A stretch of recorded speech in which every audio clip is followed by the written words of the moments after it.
어제와 오늘 계속해서 저는 순종이라는 말씀을 들고 이 자리에 섰습니다. 왜냐하면 사도행전은 성령님의 역사하심을 나타내는 기록한 책이고요.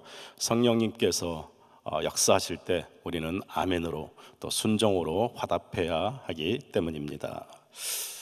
오늘 본문을 잠깐 살펴보면요, 사도행전 6장에서 계속해서 베드로가 전도하고 사도들이 전도했을 때 5천 명이 회심하는 그런 역사가 일어나서 교회가 계속 성장을 합니다.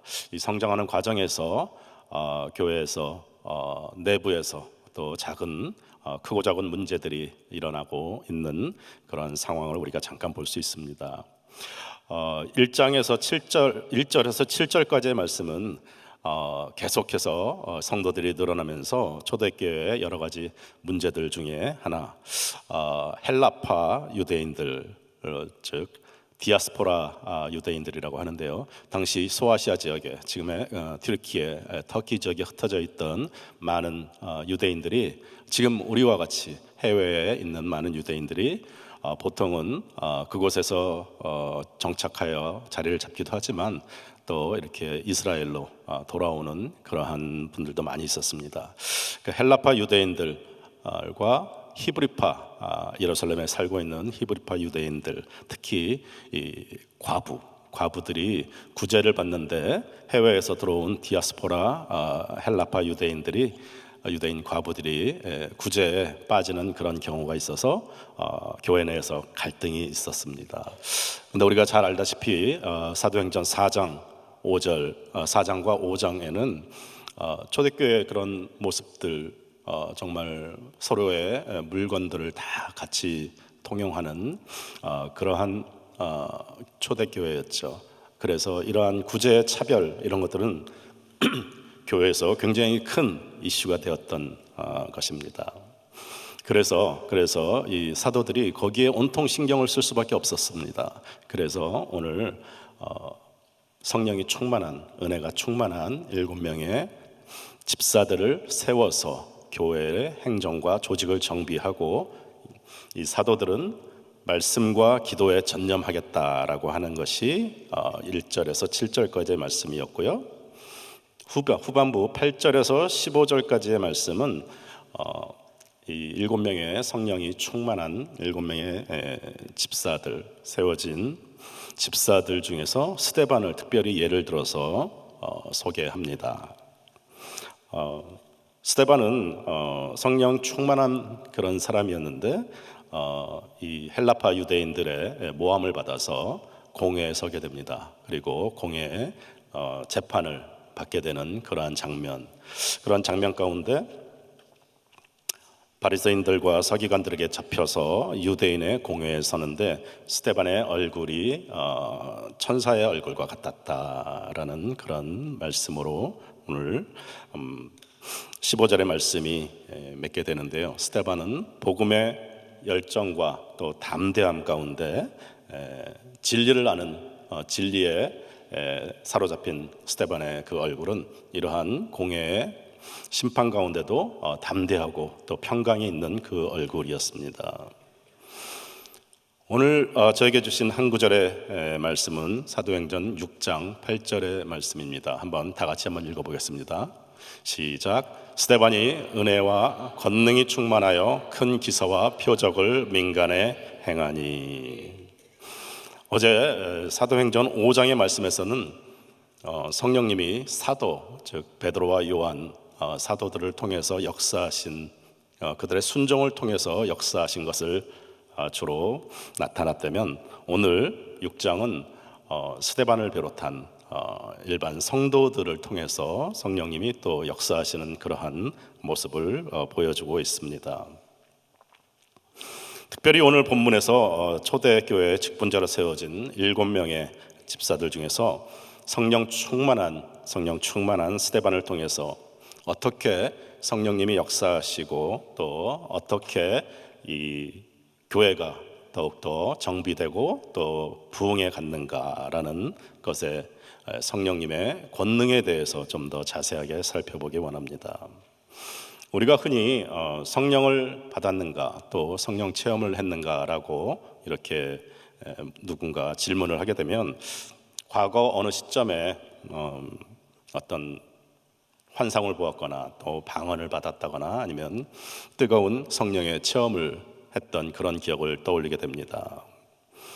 또 어떤 분들은 또 그러한 체험이 특별히 없는 분들은 말씀으로 예수님을 주라 시인하고 내 안에 믿음이 있으므로 성령님이 내 안에 계신 것을 또 감사하게 또 받아들이고 고백합니다. 그런 것이 성령의 증거이고 또 성령을 받음으로 나타나는 또 여러 가지 특별한 은사나 이적을 우리는 성령의 권능이라고 이해하기도 합니다.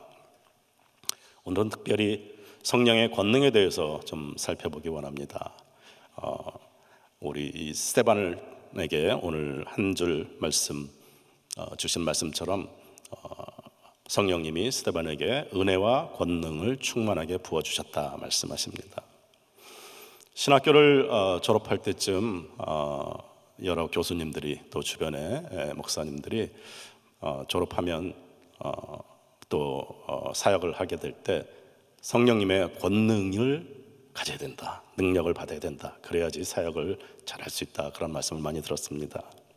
또 들리는 그런 전설적인 이야기로는 한국의 어떤 목사님들은 기도원에서 기도하면서 40일 금식 기도하면서 소나무 뿌리를 몇 뿌리 뽑는 그런 권능을 받는 그러한 기도를 열심히 해야 됐다, 뭐 그렇게 이야기도 들었습니다. 아마 그만큼 기도에 열심으로 기도하고 또 전심으로 기도해야 된다는 그런 말씀이라 믿습니다.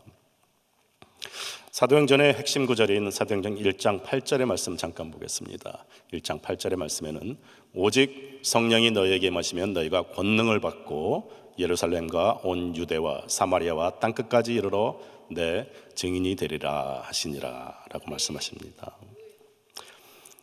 여기서 말하는 그 성령님이 우리에게 주시는 권능, 이 권능은 과연 무엇인지, 권능은 어떤 것인지, 어떠한 의미인지, 또 우리가 권능을 받았다면 그 권능은 어떻게 나타나야 되는지 궁금하고 그것을 좀 더 살펴보기 원합니다. 권능은 헬라어로 두나미스라고 합니다. 즉 능력이라는 뜻이고요.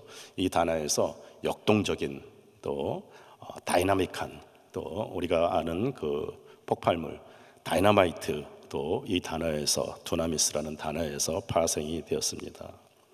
그래서 권능이라는 말을 들으면 우선적으로 초자연적인 그런 능력과 은사를 먼저 생각하게 됩니다.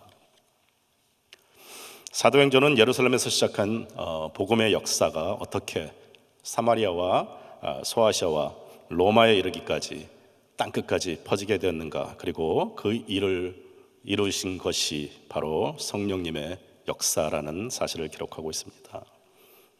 우리가 잘 알다시피 예수님이 십자가에 돌아가시고 제자들은 다들 도망갔고 무서워서 문을 잠그고 숨어있던 그 제자들이 어떻게 이렇게 공회에 서서 공회 앞에서 또 성전 앞에서 담대하게 복음을 선포하면서 3,000명, 5,000명을 회심시키는 그러한 이유를 사도행전에서는 이렇게 설명합니다. 성령이 임하였을 때 권능을 받았기 때문이다라고 이야기합니다. 우리는 성령의 권능을 받았다고 말하면 자꾸 외적으로 나타난 능력에 초점을 맞추려고 합니다. 방언을 말하고 또 병을 치유하는 치유의 은사나 또 기적을 여러 가지 이적과 기사를 행하는 것이 성령의 권능이라고 생각하는 그런 경향이 있습니다. 하지만 그런 것들은 성령님이 주시는 한 부분적인 그런 현상입니다. 그리고 이러한 특별한 은사들은 성령이 임하실 때마다 항상 늘 나타나는 것도 아니고요. 또 예수님께서 약속한 그러한 은사도 아니고, 그리고 다른 종교에서도 이러한 병자들 고치는 또 이사와 기적도 일어나고 또 다른 종교에서도 나름 예언도 하고 방언도 합니다. 예수께서 약속하신 대로 제자들에게 성령이 임했을 때 권능이 임하는 것은 병자를 고쳤기 때문도 아니고 또 기적을 행했기 때문도 아니고 예언과 방언을 했기 때문도 아닙니다. 제자들에게 임한 성령의 권능은 예수 그리스도의 복음에 대한 확신, 그 확신 때문에 생긴 담대함입니다. 복음에 대한 확신과 또 담대함이 바로 성령님이 우리에게 주신 권능인 것입니다. 그래서 사도행전의 주제는 제자들이 권능을 받고 어떻게 이렇게 엄청난 이적들을 행했는가가 아니라 어떻게 그들이 그토록 담대하게 복음의 증인이 되었는가 하는 것이 사도행전의 주제입니다. 사도들이 어떻게 그렇게 위대한 복음 전도자가 되어서 초대교회를 부흥시켰는가 하는 것이 아니라 어떻게 성령님께서 이 사도들을 또 성도들을 제자들을 통해서 복음의 증인을 만들어서 온 세계의 교회를 만들어 가셨는가 하는 것이 바로 사도행전의 주제입니다. 그리고 오늘 본문에서 성령의 은혜와 권능이 충만한 스데반을 예를 들어서 설명을 하고 있습니다. 스데반은 구약의 논쟁에서 이길 사람이 없다고 설명하고 있고요, 또 탁월한 성경적 지식을 갖고 있는 사람이라고 설명을 하고 또 큰 기사와 이적을 행한 그러한 사람이라고, 영성과 지성을 두루 겸비한 사람이라고 설명하고 있습니다. 우리가 잘 알다시피 베드로가 성령 충만해서 성령의 권능으로 대중들 앞에서 설교를 했을 때 5천 명이 회심하는 그러한 역사가 있었습니다. 근데 오늘 본문에서 스데반도 하나님의 권능을 받고 성령의 권능을 받고 또 성령이 충만한 사람이라고 했는데요, 스데반이 설교를 했을 때는 많은 사람이 주님께 돌아오는 것이 아니고 저들이 모함을 하고 저들이 이 헬라파 유대인들을 꼬여서 그들에게 공회의 바리새인들한테 고자질을 해가지고 이 스데반을 결국 공회 앞에, 재판 앞에 서게 하고 또 나중에 나오지만 스데반을 돌로 쳐서 죽게 만드는, 돌을 맞아 죽는 그러한 사건이 벌어집니다.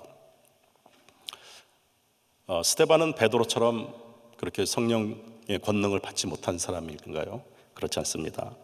그렇다면 베드로와 스데반의 차이는 무엇일까요? 세상적으로 볼 때 베드로는 성공한 제자였고 사도였고 스데반은 실패한 사람입니까? 그렇지 않습니다. 사도행전의 주제인 온 복음이 온 세상에, 온 열방에 편만하게 퍼져나가야 하는 그러한 주님의 관점에서 볼 때는 오히려 스데반이 더 중요하고 더 성령님의 역사에 부응하는 그런 사역을 한 사람입니다. 스데반은 실패했고 베드로는 성공한 것이 아니라 성령님께 쓰임받는 또 성령님이 역사하시는 그런 방식의 차이인 것입니다. 오히려 스데반의 순교를 계기로 예루살렘에 있던 교회가 엄청난 핍박을 받고 전 세계로 흩어지기 시작합니다. 사도행전 8장 1절은 이렇게 기록하고 있습니다. 사울이 그의 죽임당함을 마땅히 여기더라. 그날에 예루살렘에 있는 교회에 큰 핍박이 나서 사도 외에는 다 유대와 사마리아 모든 땅으로 흩어지니라. 우리는 이 말씀의 원인이 되고 또 계시가 되었던 사도행전 1장 8절의 말씀 다시 한번 읽어보기 원합니다. 사도행전 1장 8절, 오직 성령이 너희에게 임하시면 너희가 권능을 받고 예루살렘과 온 유대와 사마리아와 땅끝까지 이르러 내 증인이 되리라 하시니라. 그렇습니다. 성령이 너희에게 임하시면 너희가 권능을 받고 땅끝까지 이르러 내 증인이 되리라고 말씀하셨던 사도행전의 1장 8절의 말씀을 사도행전 8장 1절에 가서 핍박이 나서 예루살렘에 있는 큰 교회에 큰 핍박이 나서 다 유대와 사마리아 모든 땅으로 흩어지게 되었다는 말씀을 우리는 잘 볼 수 있습니다. 스데반의 순교로 예루살렘에서만 복음을 전하던 제자들이 비로소 유대 땅에 그리고 사마리아 땅에 복음을 전하는 그런 시작이 되었습니다. 핍박으로 초대교회가 망한 것 같고 또 제자들이 어려움을 당하고 또 뿔뿔이 흩어지는 것 같았지만 성령님께서는 그들에게 권능을 주시고 유다 땅으로 또 사마리아 땅으로 또 소아시아로 마케도니아로 로마로 복음의 증인이 되게 하셨습니다. 이 사건 이후로 스데반의 순교의 사건 이후로 더 이상 예루살렘에 국한되지 않고 복음이 온 열방으로 퍼져나가고 또 사도행전 1장 8절의 말씀이 그대로 이루어지는 중요한 계기가 되는 것입니다. 성령님이 주시는 권능의 결과는 어떠한 신령한 은사가 아닙니다. 권능의 결과는 방언이 아닙니다. 권능의 결과는 어떤 능력을 받아서 기적과 이적을 행하는 것이 최종 목적이 아닙니다. 성령의 권능의 결과는 복음의 부르심에 순종해서 주님의 뜻을 이루도록 하는 것입니다. 주님이 주시는 기적과 표적 또 은사 등은 성령의 뜻을 이루기 위한 하나의 수단인 것입니다. 권능이란 담대하게 그리스도의 부활을 증거하고 예수 그리스도의 십자가를 전하고 성령님의 계획을 이루어가는데 절대적으로 순종하는 것입니다. 초대교인들은 많은 핍박을 받습니다. 매를 맞고 옥에 갇히기도 하고 심지어는 죽임을 당하는 그러한 순교의 역사를 우리는 초대교회에서 잘 보고 있습니다. 그런데 성경은 그런 것을 권능이라고 이야기하고 있습니다. 성령님의 권능은 베드로의 5천 명을 회심시키는 그러한 사역으로도 나타나고요, 또 스데반의 순교로도 나타날 수 있습니다. 성령의 권능은 대형교회로 많은 성도들을 복음으로 또 믿음으로 자라게 하고, 또 성령의 권능은 저 산골 오지의 미자립교회에서 몇 명의 노인들을 모시고 복음의 열정을 갖고 또 사역하는 귀한 목사님들 가운데도 나타나게 됩니다. 베드로와 스데반의 공통점은 바로 이 복음에 대한 열정, 복음에 대한 담대함입니다. 사역의 성공이 아니고 복음의 열정으로 죽음도 두려워하지 않는 담대함입니다. 작년 10월에 저는 인도 자칸드 지역에 단기 선교를 다녀왔습니다. 그 주의 한 도시에서 온 신학생과 함께 그 마을을 방문해서 그 신학생의 고향 마을을 방문해서 복음을 전할 기회가 있었습니다. 길이 없어서 차가 겨우 한 대 들어갈 정도의 풀이 무성한 시골길을 한참을 달려가서 가보니까 집이 한 20채 정도 있는 마을이 있더라고요. 그 마을 중에서 한 2집, 3집 정도만 예수님을 믿는 크리스찬 가정이라고 하는 얘기를 들었습니다. 우리는 그 중에 한 집에 초대를 받아서 들어가 보니까 마당에 의자 몇 개와 또 이렇게 자리를 펴놓고 저희를 반갑게 맞이했습니다. 근데 그 마당을 보니까 마당이 좀 이상하게 생겼어요. 마당이 좀 넓은 것 같은데 마당 한가운데 이렇게 담을 쭉 막아놨습니다. 그래서 이게 왜 이렇게 마당이 담이 막혀 있냐 물어봤더니, 원래 이게 한 가족이고 한 집인데 이분들이 주님을 영접하고 주님을 믿는 그런 가정이 되니까 같은 가정인데도 너희를 가족으로 인정해 줄 수 없다 하면서 핍박을 하고 아예 담으로 그 집을 반으로 나누어 놓은 것을 보았습니다. 그 마을을 전도하는 그 신학생 아버지 목사님은 키가 작고 또 연세가 좀 드신 그 목사님인데, 이런 마을을 한 15개 정도를 계속 오토바이를 타고 매일 날마다 돌아다니면서 복음을 전한다고 합니다. 그 복음을 전하는 중에 그 동네 사람들한테, 마을 사람들에게 매를 맞고 여러 번 매를 맞고 또 기절도 많이 해서 병원에도 수없이 실려갔다는 그런 이야기를 들었습니다. 지금도 그 새까만 얼굴에 부러진 이빨로 수줍게 웃던 그 목사님의 모습이 잊혀지지 않습니다. 그 목사님의 모습에서 복음의 열정과 담대함을 주시는 성령님의 권능을 보았습니다.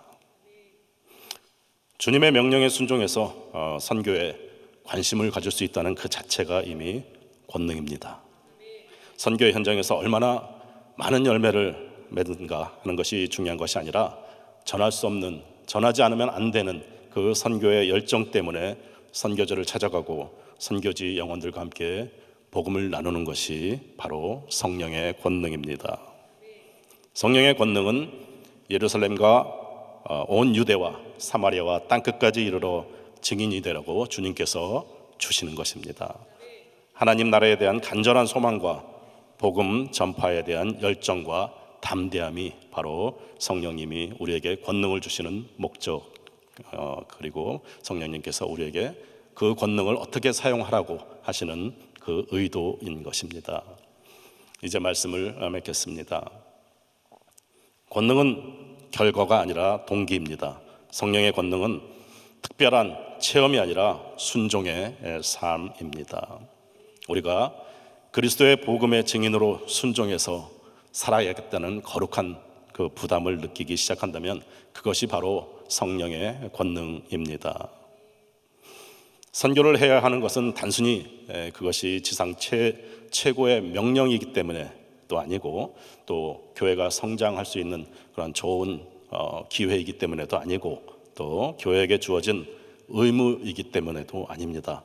선교는 우리를 복음의 증인으로 부르시고 성령님이 주신 권능, 또 즉 성령님께 순종하는 우리의 능력이기 때문입니다. 순종이 권능입니다. 순종이 능력입니다.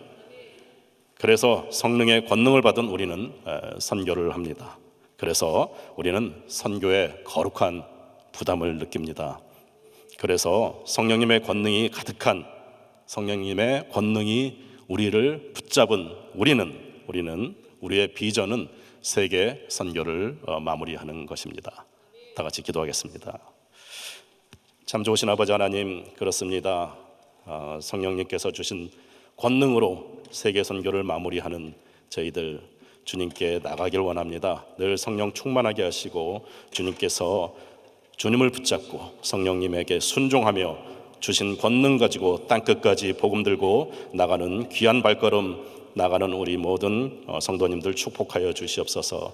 감사하며 예수님 이름으로 기도하옵나이다. 네, 다 같이 일어서셔서 들으신 말씀 생각하시면서 같이 찬양 드리도록 하겠습니다.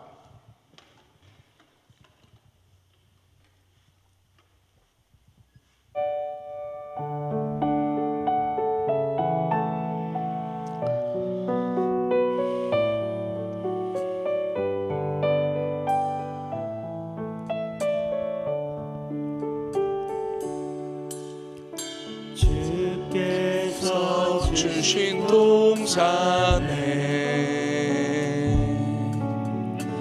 땀 흘리며 씨를 뿌리며 내 모든 삶을 드리리. 날 사랑하시는 내 주님께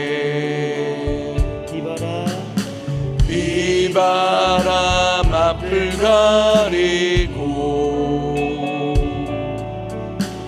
내 육체는 제잔해져도 내 모든 삶을 드리리. 내 사모하는 내 주님께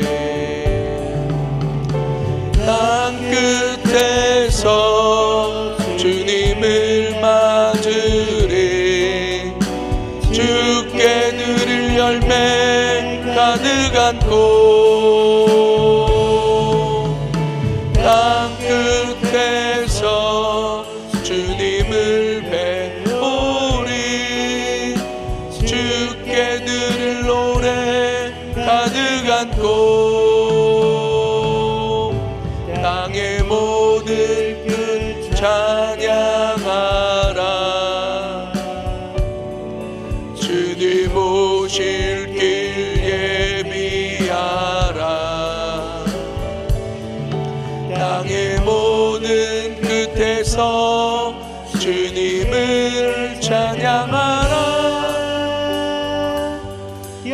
왕의 주님 곧 오시리라. 아멘. 기도하겠습니다. 사랑과 은혜가 충만하신 좋으신 아버지 하나님, 주님의 은혜와 사랑을 감사를 드립니다. 하나님, 영원히 죽을 수밖에 없었지만 하나님의 특별하신 은혜로 구원하여 주시고, 정말로 예수 믿고 구원받고 성령 받고 이렇게 하나님의 사람으로 살아갈 수 있도록 은혜 베풀어 주시니 주님 감사를 드립니다. 정말로 이 땅을 살아가면서 어떻게라도 하나님을 기쁘시게 하는 복된 삶 살아갈 수 있도록 하나님 은혜를 베풀어 주시옵소서. 날마다 은혜와 권능으로 충만케 하여 주시고, 정말로 초대교회의 귀한 사도들이 정말로 이 복음 선포를 위해서 그들의 목숨도 아끼지 아니하고 주의 사명 감당했던 것처럼 우리 사랑하는 귀한 성도님들 세계 선교 사명의 마무리를 위하여 늘 힘쓰며 애쓰며 주님 앞에 나아갈 수 있도록 아버지 하나님 은혜를 베풀어 주시옵소서.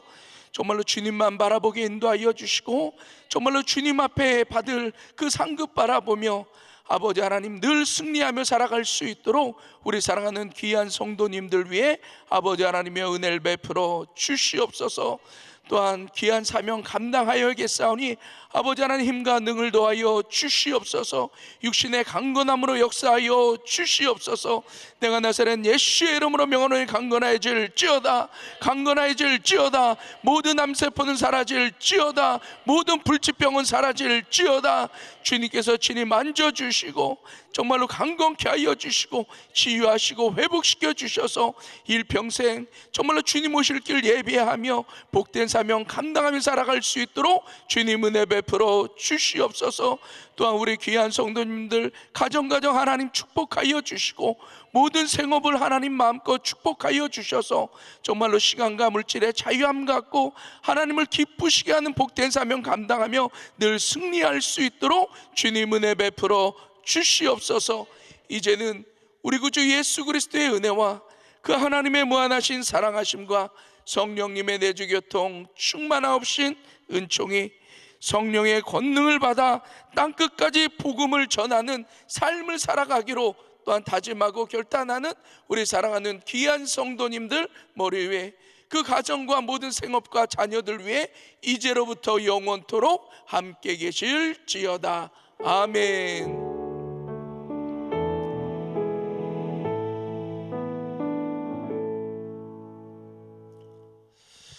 네, 이 시간 우리 다 같이 기도할 자리들 잡으시고 함께 기도하실 수 있기를 바랍니다. 우리 기도하실 때 우리 담임 목사님 오늘 우리 라스베가스 중앙교회 이제 마지막 집회가 있는 날인데 좀 눈이 좀 불편하시고 또 좀 성대가 불편하신 가운데 있습니다. 그래서 하나님께서 우리 귀한 목사님 눈과 성대를 또 하나님께서 친히 보호하시고 또 세임 주셔서 끝까지 귀한 집회 잘 감당하실 수 있도록 위해서 기도해 주시기를 바랍니다. 오늘 교회의 여러 지체와 사역을 위해서 기도하실 때 총권사회 김상순 목사님과 임낸시 권사님 위해서 기도해 주시기를 바라고요. 오늘 한 분의 선교사 가정을 위해서 기도하실 때 이 네팔에서 사역 감당하시는 오성교사님과 박성교사님 위해서 또 이렇게 기도해 주시기를 또 바랍니다.